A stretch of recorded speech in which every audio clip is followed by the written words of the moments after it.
ऐसी mixed economy पर था, ऐसी मिश्रित अर्थव्यवस्था पर था जिसमें पब्लिक सेक्टर के अंडरटेकिंग पीएसयूज, जिन्हें शॉर्ट में कहते हैं, पीएसयूज ज्यादा होंगे और निजी उद्योग चलते रहेंगे। मिक्स्ड इकोनॉमी, उस मिक्स्ड इकोनॉमी का आज नजारा क्या देख रहे हैं? 1991 में जो शुरू हुआ कि जो आपके नवरत्न कहलाते थे, ज्वेल्स, 9 ज्वेल्स, इंडियन ऑयल है, ऑयल एंड नेचुरल गैस है, बिलाई है, हेल है, सारे संगठनों के नाम आपको मैं एक एक नहीं गिनाऊंगा जिन्हें नवरत्न कहलाते थे। एक नवरत्न अकबर के दरबार के नामी थे, एक नवरत्न भारत की अर्थव्यवस्था के नामी थे कि जिनके बूते पर भारत की अर्थव्यवस्था डामाडोल कभी होती थी चाहे, लेकिन फिर सुधर जाती थी। 2008 की जो मंदी, ध्यान दीजिए आप लोग, आप में दरअसल क्या है कि आप में से बहुत लोग ऐसे हैं जो बहुत बाद में पैदा हुए हैं। 2008 की जो मंदी थी, उस मंदी पे अमेरिका तक जगमगा गया, यूरोप के देश जगमगा गए, भारत नहीं जगमगाया क्योंकि उसके पास पब्लिक सेक्टर बैंकिंग सिस्टम थी। पब्लिक सेक्टर बैंकिंग ने उसको जबरदस्त सपोर्ट दिया अर्थव्यवस्था को। आज वही पब्लिक सेक्टर बैंकिंग नष्ट की जा रही है, क्योंकि आज तो एक फोन करने की जरूरत है। मोदी के ऑफिस से एक फोन जाएगा कि अदानी को ऑस्ट्रेलिया में जाकर के इतना कर्जा देना है, तो जो एसबीआई की चेयरमैन है वो जाएगी और मोदी भी वहां बैठे होंगे और अदानी भी वहां बैठे होंगे। इससे पहले ये दृश्य कभी नहीं दिखा कि किसी को कर्ज दिलाने के लिए देश का कोई प्राइम मिनिस्टर कह रहा हो या बैठा हो जाकर के, और एक एक करके पब्लिक सेक्टर अंडरटेकिंग्स को कमजोर किया जा रहा है। एक सबसे बढ़िया उदाहरण यही समझ लीजिए कि बीएसएनएल फोन, अब तो हम लोगों के पास होंगे बीएसएनएल के नंबर, बीएसएनएल का जो कम्युनिकेशन सिस्टम है वो आपको चांद तक पे तो मदद कर रहा है, मंगल तक पे तो मदद कर रहा है। बीएसएनएल ही सर्विस प्रोवाइडर है, लेकिन हिंदुस्तान में नहीं चलता। हिंदुस्तान में जियो चलेगा, हिंदुस्तान में एयरटेल चलेगा। जो बीएसएनएल के जो इंफ्रास्ट्रक्चर है उसका इस्तेमाल करेगा, उसी के टॉवर्स का इस्तेमाल करेगा, उसी की फ्रीक्वेंसी काम में लेगा। बीएसएनएल पे 4G नहीं आया है और 6G की बात चल रही है निजी फोन कंपनियों की, समझिए। इससे ये भी समझिए कि एक इतना बड़ा संचार तंत्र देश का कोई कोना से नहीं बचा था, और दुनिया के किसी भी कोने में उसकी पहुंच कम नहीं थी। जिसके पास संपत्तियां, परिसंपत्तियां इतनी जबरदस्त, क्योंकि हर टेलीफोन एक्सचेंज के पास बड़ा दफ्तर है, जगह है, काफी काम करने वाले लोग हैं, उसको तो 10-10 का भिखारी बने हुए हैं। बीआरएस मिला दिया, वहां भी यूनियन होगी, क्यों नहीं होगी? थी यूनियन थी। मैं ये इसलिए जानबूझ के भी उदाहरण दे रहा हूं। एक तो आज की जो राजनीतिक परिस्थितियां हैं उनको समझने के लिए बहुत सहायक है ये। यूनियन कुछ नहीं कर पाई, एलआईसी, दो और सेक्टर थे ऑर्गेनाइजेशन के अपने पास जो बहुत मजबूत थी, बैंक और एलआईसी। एलआईसी को भारत सरकार की, मौजूदा भारत सरकार की नीतियों ने एलआईसी को भीतर से खोखला कर दिया है। एलआईसी में काम करने वाले लोग खुद कहते हैं कि हमारा पता नहीं है कि हमारा किस दिन हमसे बीआरएस लेने को कह दिया जाएगा, क्योंकि जो जो डूब रहा है उसको LIC जाकर के मदद करेगी।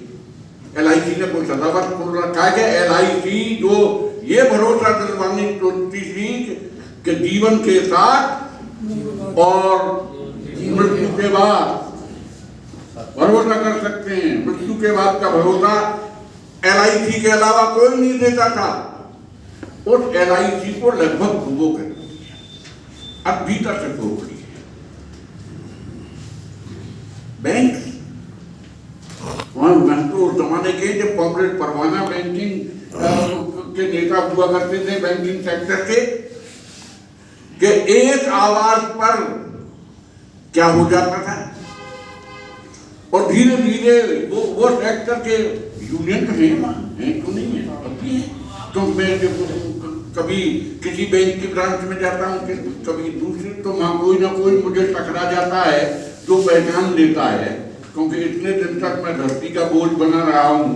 तो उनमें से कुछ ऐसे लोग हैं जिन्होंने कभी मुझको देख लिया था, सुन लिया था बोलते हुए, और वो कहते हैं कांग्रेस आ रही है, हम तो आपकी यूनियन के ही आदमी हैं। अब उनसे अगर मैं ये पूछूं कि भाई साहब आप कर क्या रहे हैं, ये हो क्या रहा है, ये खतरा जो है ये आपके हर जानकारी कॉमरेड यादव मेरे साथ शेयर करते, जो कुछ भी करते हैं, विज्ञप्ति भी निकालते, तो मुझे कॉपी भेज देते। मुझे अच्छा लगता है कि मुझे अपना माना जा रहा है। एक प्रदर्शन करते हैं तो उसकी तस्वीरें भी भेज देते हैं। लेकिन ईमानदारी से सोचिए कि हमारी आवाज में कहीं ना कहीं ऐसा है, और हमारी बातों में लोग क्योंकि ज्यादा ऐसे हैं इस समय, आपकी गलती नहीं है, आप तो आपको नौकरी करनी थी, नौकरी जब मिल गई आपने नौकरी क्यों कर दी। अब ये तो जो आपके को लीड कर रहे हैं, अभी इन्होंने आश्वासन दिया ही कांग्रेस यादव ने कि जल्दी ही ये दूसरा भी कार्यक्रम करेंगे और इसको निरंतरता देते रहेंगे। क्यों जरूरी है कि हम हर चीज को जोड़ सकें सत्ता के कुचक्रों के साथ। किसानों के साथ तो आप देख रहे हैं क्या हो रहा है? सबका साथ सबका विकास, उसको भी बदल दिया, सबका साथ सबका विश्वास। चोटा जानता है मन ही मन में कि कोई भरोसा नहीं कर रहा है उसकी बात पर, अमित शाह ही नहीं कर रहा। अमित शाह से जब एक पत्रकार ने पूछा वो 15 लाख की बात कही थी, तो उन्होंने कहा कि तुम समझते नहीं हो, चुनाव के टाइम पे बहुत सी बातें कही जाती, वो तो जुमला था। जुमला शब्द का सबसे पहले इस्तेमाल अमित शाह ने किया था मोदी के लिए, हमने नहीं किया। हम मोदी को घोषित रूप से अपना शत्रु मानते हैं। हमारी कोई व्यक्तिगत दुश्मनी थोड़ी है, हमारे पास कोई खेत भी नहीं है जो हम ये कहते हैं इसने हमारा खेत उजड़वा दिया। हमारे पास कोई गाय भी भैंस भी नहीं है कि हम इसने कह दिए कि हमारे पशु खुलवा दिए इसने। लेकिन क्यों है 5 साल और आपको ये करने की जरूरत नहीं पड़ेगी, मैं लिख करके दे देता हूँ, मैं भी उम्मीद है तब तक रहूंगा। 5 साल और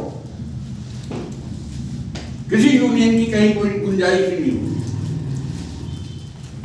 क्योंकि यूनियन आपकी तो फिर भी एक लड़ाका यूनियन की परंपरा रही है। शिक्षक संघ राजस्थान का बड़ा नामी हुआ करता था, सरकार हिलती थी, किसी को नहीं पता था। जिस संगठन का मैं सेक्रेटरी रहा 1983-84 में, उसके ऊपर राज्य सरकार ने एस्मा लगाया, essential services maintenance act. Hindustan में पहली दफा किसी कॉलेज यूनिवर्सिटी टीचर ऑर्गेनाइजेशन के खिलाफ लगाया गया वो था। आज क्या स्थिति, कॉलेज बढ़ गए, कॉलेज 10 गुने हो गए, संख्या बहुत हो गई, संगठन की शक्ति 5% भी नहीं रही। कारण क्या है कि तो लोगों के समझ में आता है कि संगठन जिन कामों को नहीं करवा सकता है उनको अपना जेब करवा सकता है। क्योंकि कॉलेज के मास्टर को जिस समय मैंने रिटायरमेंट लिया था, मैंने समय से बहुत पहले रिटायरमेंट ले लिया था, 15 साल पहले, उस समय मुझे 4200 रुपये मिल रहे थे।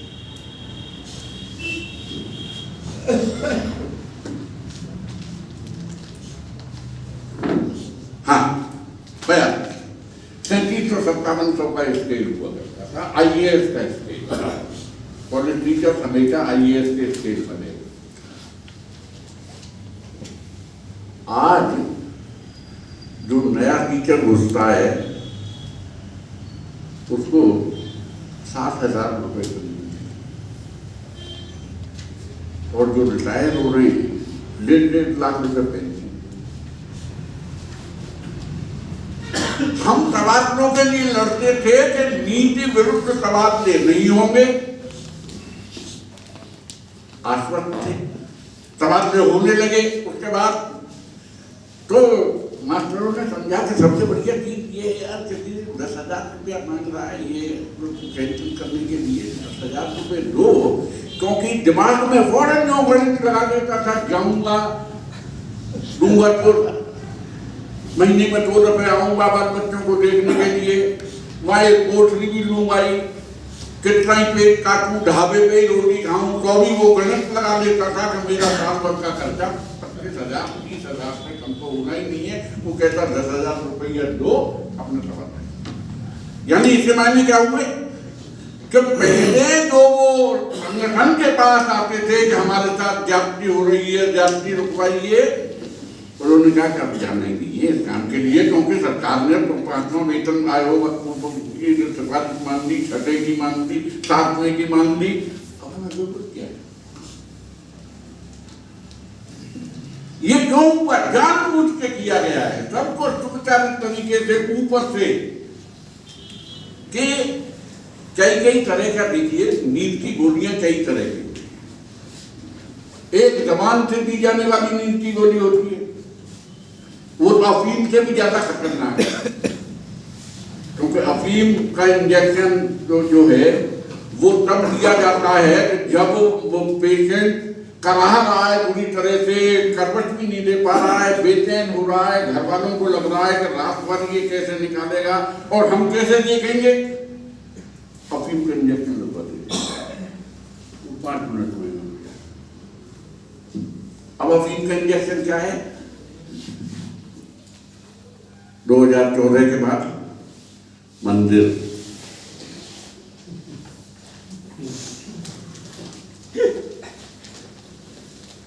मंदिर बोलिए,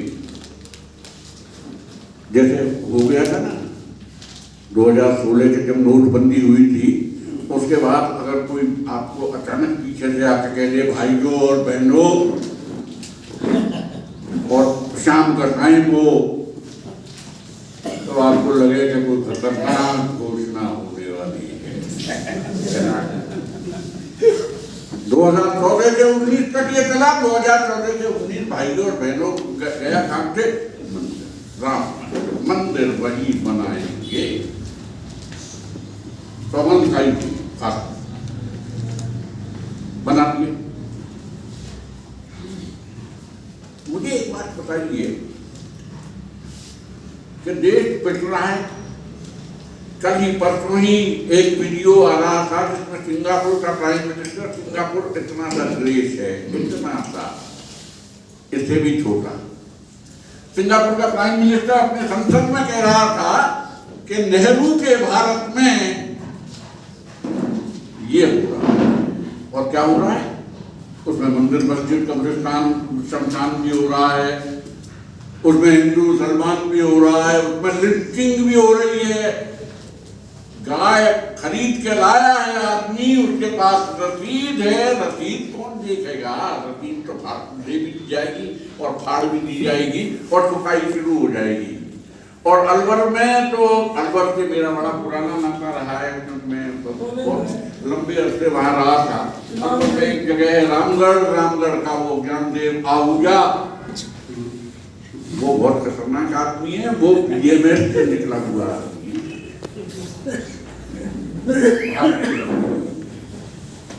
और मेरी उससे बड़ी टकराहट हुआ करती थी जब मैं अलवर में था, क्योंकि मैं इकट्ठी मीटिंग्स में जाया करता था फैक्ट्रियों में, और वो कहीं ना कहीं मिल ही जाता था। वो कहता था गुरुजी सरकारी नौकरी में हो, बिन कहान है, जब तुम्हारी सरकार आएगी तब तुम पे जो करवाया जाए कर लेना।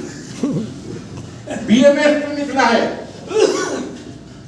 और उसके गुंडे उन गायों को लेके भाग जाने वाले और गाय ले जाने वाले को मारने वालों में नहीं है। कहने की जरूरत है, गाय हमारी माता है। कितनी मैया है तुम्हारे भाई? गंगा भी मैया है। विदेश में मुझसे एक व्यक्ति ने कहा ये बात, वहां की नदियां जाकर के देखिए, कहीं कागज का टुकड़ा भी बहता हुआ नहीं दिखेगा। ये प्लास्टिक की बोतल और ये और सब देख ली, छोड़ दी। वो कोई भी नदी को मैया नहीं कहते, कोई नहीं कहता है। हमने कहा जिसको मां कह दिया उसकी दुर्गति कर, गाय की भी दुर्गति करती। कोई कहे हम क्यों नहीं बोल सकते हैं कि तुम गौ माता कह रहे हो और इसके नाम पर लोगों की जान ले रहे हो, और कुछ लोग तुम्हारे असर में ऐसे आ गए हैं कि गोबर जो है वो छेड़ रहे हैं अपने चेहरे पर स्वस्थ रहने के लिए और कोरोना से बचने के लिए, और तुम्हारे यहाँ ये क्वारंटीन खाते मिल रही। और ये सांड जो कायदे से पिताजी देना चाहिए, सांड कोई नहीं कहता। सड़कों पर दुर्घटनाओं में के जो सबसे प्रमुख कारण है उसमें हाईवे तट पर, उसमें ये सांड। दुनिया के किसी देश में आपको हाईवे पर चलते हुए कुत्ता भी नहीं दिखेगा, बिल्ली भी नहीं दिखेगी, और ये गाय और सांड और इनकी जो बात होती है, उनमें किसी ने ना तो माँ कहा ना बाप कहा सांड को, है ना। ये क्या हो रहा है? उन्होंने समझा कि ये आप समझिए कि शुद्ध राजनीतिक बातें नहीं है, ये अर्थव्यवस्था से जुड़ी हुई बातें हैं कि आप सबको एक तरह से गाफिल कर दिया, गफलत में डाल दिया, एहसास न रहे ऐसा बना दिया, संज्ञा शून्य बना दिया, शून्य कर दिया, जैसे कि बाकी चीजों की तरफ आपका ध्यान ही नहीं जाए। और इसका परिणाम ये और होता है कि बाकी चीजों को तो छोड़िए, उन चीजों पे भी ध्यान नहीं जाता है जो हमको सीधे सीधे प्रभावित कर रही है। कौन ऐसा है जो दूध नहीं पीता, दही नहीं खाता, छाछ नहीं पीता, अन्न नहीं खाता, लेकिन किसान दो किसान मारे गए, अभी और संख्या बढ़ेगी क्योंकि किसान मानने वाला नहीं। और हम बड़े सौभाग्यशाली हैं कि किसान मानने वाला नहीं है। जिस दिन मजदूर भी ये ठान लेगा कि मैं भी नहीं मानूंगा और मैं किसान के साथ खड़ा होऊंगा, क्योंकि देखिए जो कार्ल मार्क्स ने जो नारा दिया था, workers of the world United, हमने उसका हिंदी अनुवाद किया दुनिया के मजदूरों एक हो। सबसे बड़ी गड़बड़ यही की, वर्कर्स कहा था, लेबरर्स नहीं कहा। एक दूसरा हिंदी में इसका अनुवाद है तो दुनिया के मेहनत कशो एक हो। जैसे ही आप मेहनत कहते हैं तो उसमें किसान भी आ जाता है, खेत में मजदूरी करने वाला आदमी भी आ जाता है, फैक्ट्री में मजदूरी करने वाला भी आदमी आ जाता है, तमाम लोग आ जाते हैं। यानी तमाम जो वंचित लोग हैं, अनाज पैदा करने वाले की कीमत वसूल नहीं होती।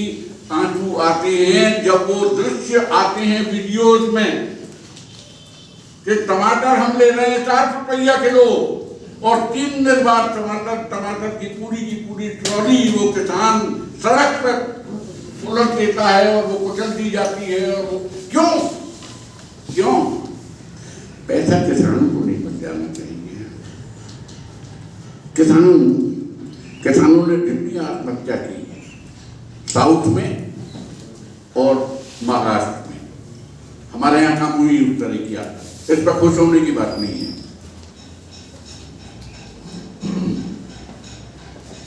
क्यों? तो कर्ज लेने, जहां बैंकों से कर्ज लेने का माहौल बनाया गया था, सबसे ज्यादा आत्महत्याएं किसानों ने उन्हीं इलाकों में की कि 5,000 रुपये पे आपके बचे हुए हैं और आपको विवश कर दिया जाए कि आपके पास आत्महत्या करने के अलावा कोई न रहे, और लाखों करोड़ रुपया अडानी का, उसके रिश्तेदारों का, और मैं तो ये कहता हूं ज्यादातर गुजरातियों का। आंकड़े उठा के देख लीजिए साथियों, लूट के मामले में इस समय गुजरात टॉप पर है। 10-12 जो शीर्ष पे नाम आते हैं भागने वालों के, कोई 5,000 करोड़ रुपया, कोई 10,000 करोड़ रुपया, कोई 40,000 करोड़ रुपया, कोई 2 लाख करोड़ रुपया ले करके उनको क्या है, सुरक्षित निकलने भी दिया जाता है।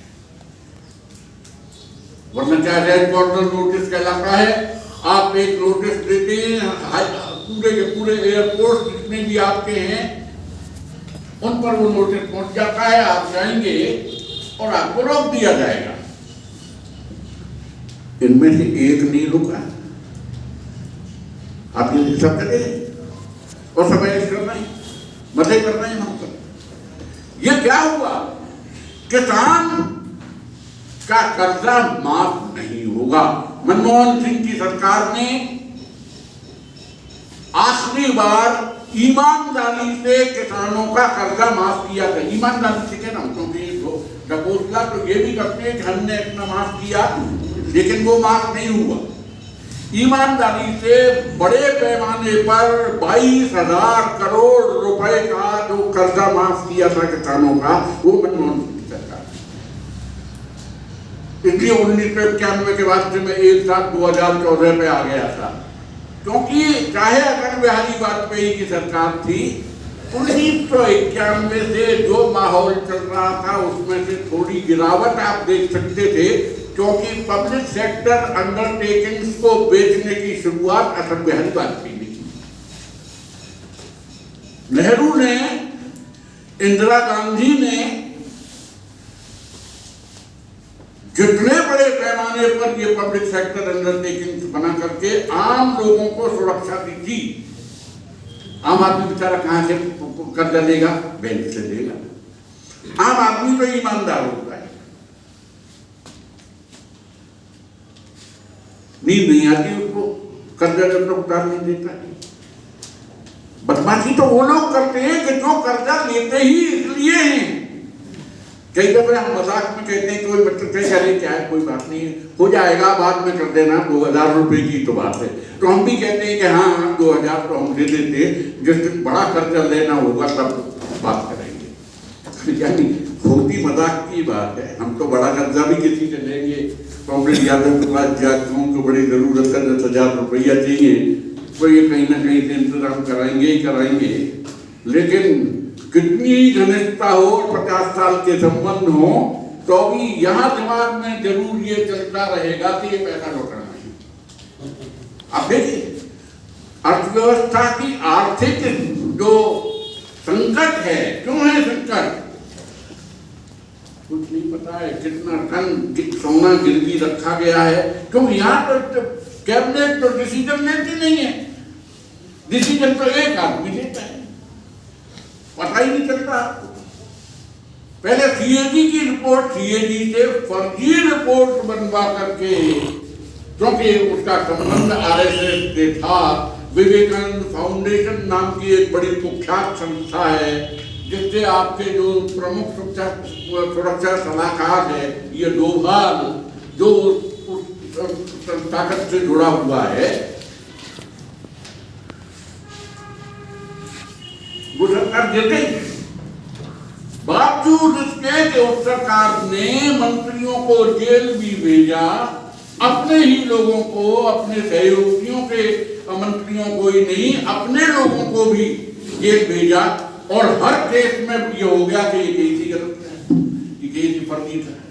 अरे केस फर्जी का तो चोट किसके साथ हुई? सिर्फ मनमोहन सिंह के साथ हुई? सिर्फ कांग्रेस के साथ हुई? नहीं, सिर्फ देश की जनता के साथ। क्योंकि आप कल्पना कीजिए कि अगर 2009 में मनमोहन सिंह की सरकार की और लोग 2014 में, वरना 2004 में जीत के 2009 में तो दोबारा जीत के आए थे, तो जो कर्जा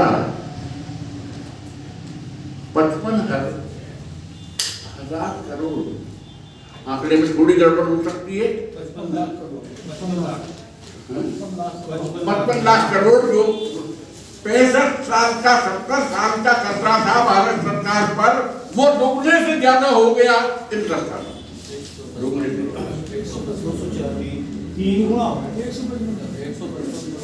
हाँ, सवाल ये आंकड़ों में थोड़ी बहुत हो सकती है, उसके पीछे के सार को समझने की जरूरत है। सार ये कि एक तरफ हम कह रहे हैं डंका बज रहा है, एक तरफ हम कह रहे हैं कि दुनिया भर में मान बढ़ रहा है, भूख के, गरीबी के इंडेक्स में हिंदुस्तान 104 नंबर पर है, 119 देशों में 104 नंबर है। डंका किसका बनता है? भूखे का तो कोई डंका नहीं बनता, डंका तो उसका बनता। ये 2 साल पहले जो कह रहा था हम दुनिया भर को भोजन कराने की स्थिति में हैं,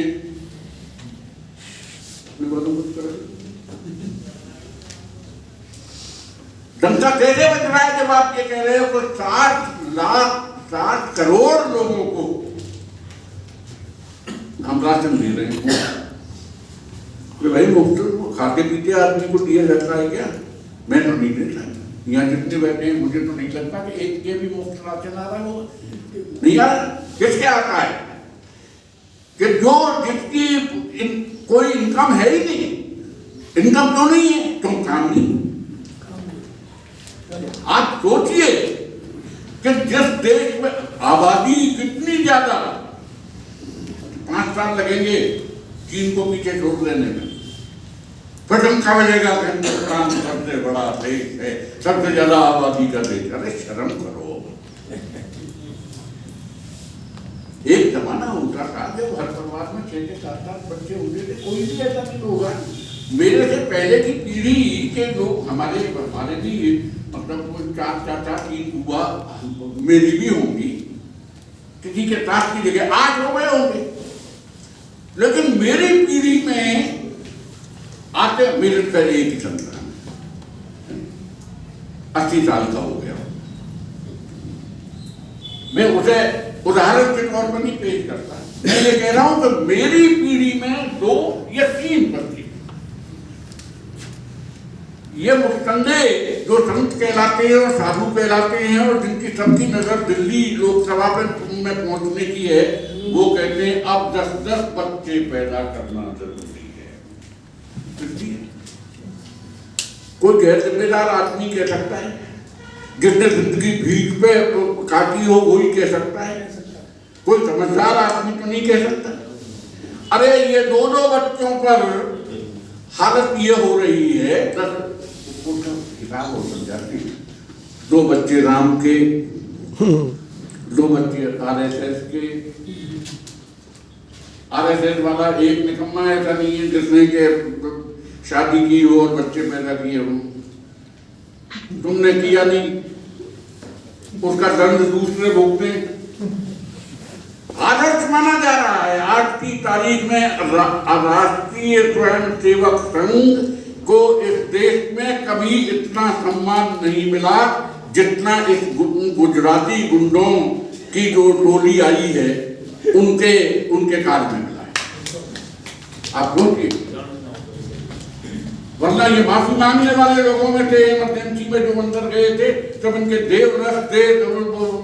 जैसे आज ये सफेद मूंछों वाला मोहन भागवत है, उसकी जगह पे सरसंघचालक देवरस थे, माफी मांग करके आए। और मैं 10 नाम गिना दूं ऐसे लोगों के जो बाद में हाई कोर्टों के जज तक बने, गुमानमल लोढ़ा जोधपुर के ही थे, जो माफी मांग करके आए। और जिनकी माफी प्रचारित नहीं हुई, उनमें अटल बिहारी वाजपेयी भी थे। उन्होंने कहा मुझे जेल से अगर किसी गेस्ट हाउस में ट्रांसफर कर दिया जाए तो मेहरबानी होगी, क्योंकि मेरा तो शाम का संकट पैदा हो गया है। शाम का संकट यानी 8 बजे के बाद का। समझिए, ये माफी मांगने वाले लोग जो सावरकर का नाम ले रहे हैं, उसका गुणगान कर रहे हैं, जिसने 36 दफे माफी की अर्जियां दी थी। 36वीं दफा जिसको माफी मिली थी, माफी नहीं मिली थी। उस जमाने में 60 रुपया महीने का वजीफा भी ब्रिटिश सरकार ने जिसको दिया था। 60 रुपये उस जमाने के समझते हैं? उस जमाने में किसी अफसर को 60 रुपये तनख्वाह नहीं मिलती। कलेक्टर से ज्यादा मैं किसी अफसर इसीलिए था कि जो सबसे बड़ा प्रॉब्लम था लिखता है, उसको भी 60 रुपये तनख्वाह नहीं मिलती थी। मेरे दादाजी हेडमास्टर थे, 1942 तक उनको 8 रुपये तनख्वाह मिलती थी। 8, वही 8 बजे वाला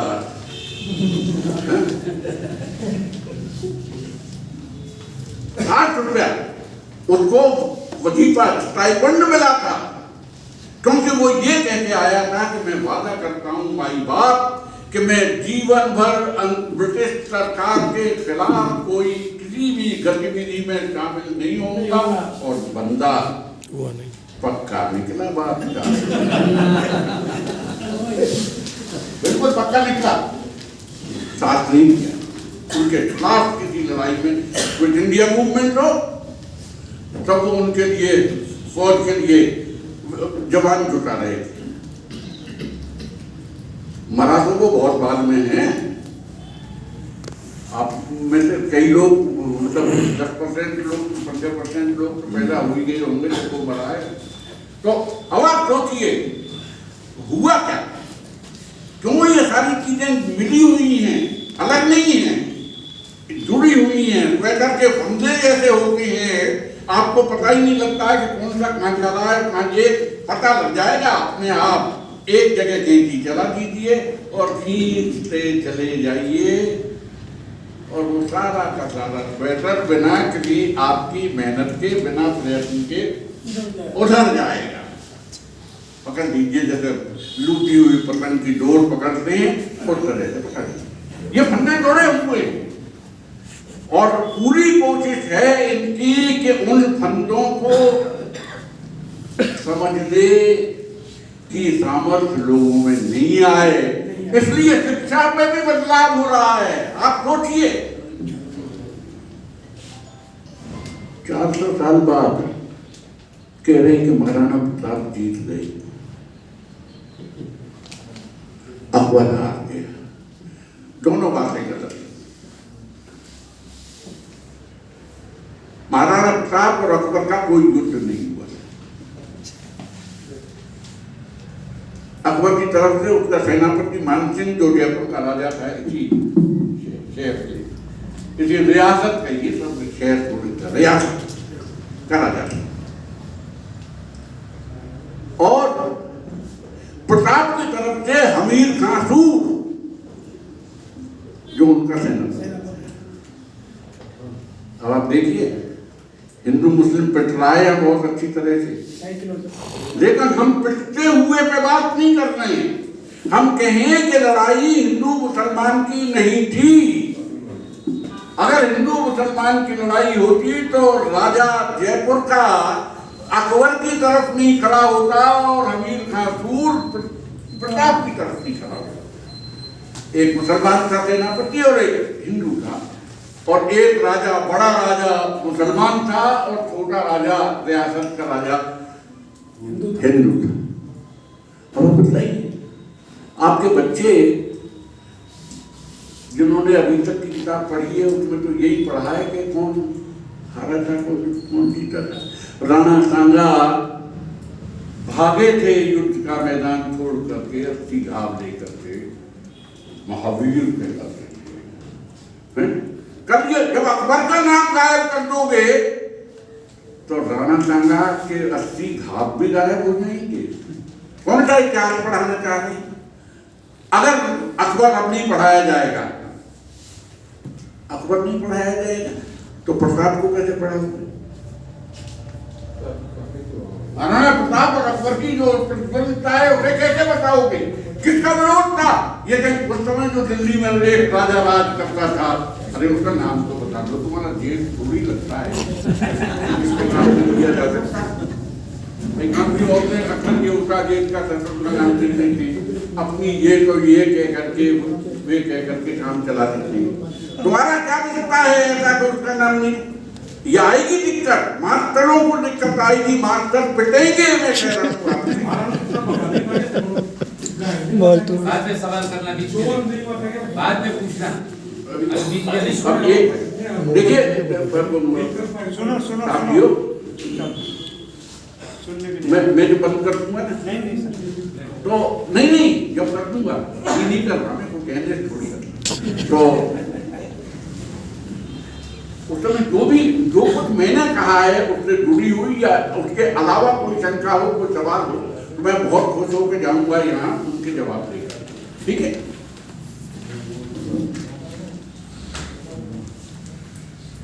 गांधी मर्डर का जो कलेश हो गए, इन्होंने उसे गांधी हत्या कहा ही नहीं करी, इन्होंने उसे गांधी वध कहा। वध किसका होता था? असुरों का, है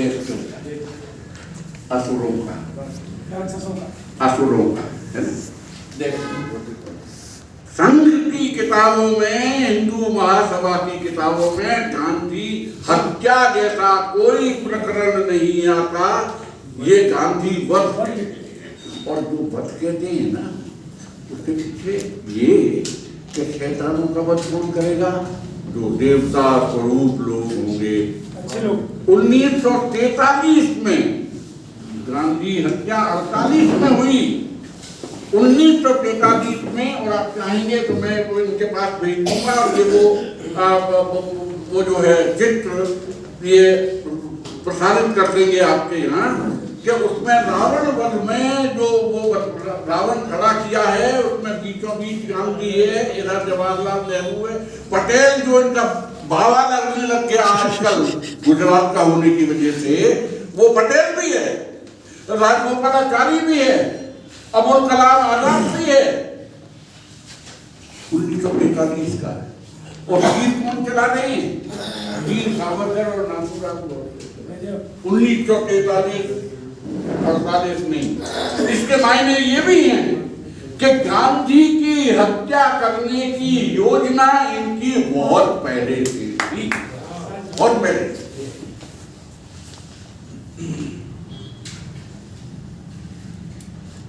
तो ये जो समय है साथी,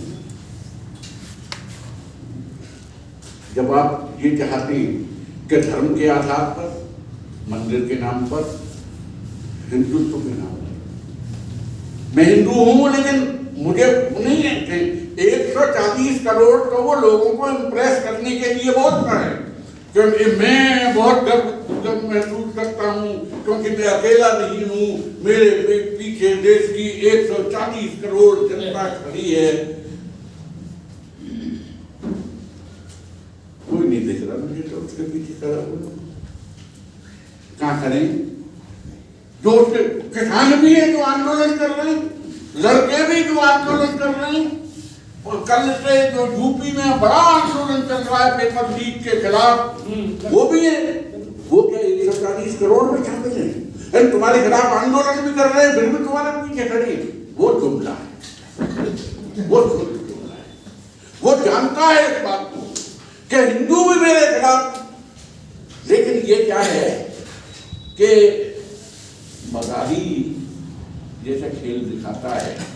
उसने कहा 2020 में कि थाली बजाओ चम्मच बजाओ, थाली बजाओ चम्मच बजाओ बजाओ, कोरोना भाग जाएगा। मैं जो सोसाइटी में रहता हूँ, एक भी अनपढ़ आदमी नहीं है, एक भी।